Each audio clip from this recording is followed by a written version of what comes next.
రాజమండ్రి సమీపంలో Kaveri travels bus బోల్తా పడింది.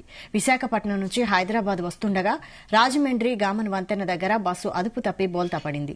ఈ ప్రమాదంలో యువతి మృతి చెందగా మరో 20 మంది గాయపడ్డారు. గాయపడిన వారిని విశాఖ, అన్నవరం ప్రాంతాల్లోని ఆసుపత్రులకు తరలించారు.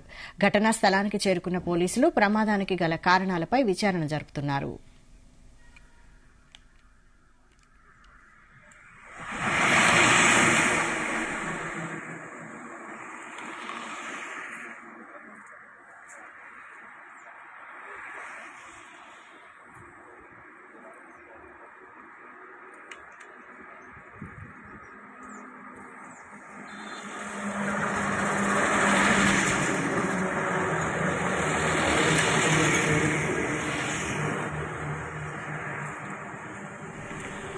రాజమండ్రి సమీపంలో కావేరీ ప్రైవేట్ ట్రావెల్స్ బస్సు బోల్తా పడింది.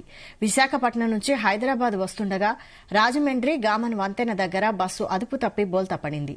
ప్రమాదంలో యువతి మృతి చెందగా మరో 20 మంది గాయపడ్డారు. గాయపడిన వారిని విశాఖ, అన్నవరం ప్రాంతాల్లోని ఆసుపత్రులకు తరలించారు. ఘటనా స్థలానికి చేరుకున్న పోలీసులు ప్రమాదానికి గల కారణాలపై విచారణ జరుపుతున్నారు.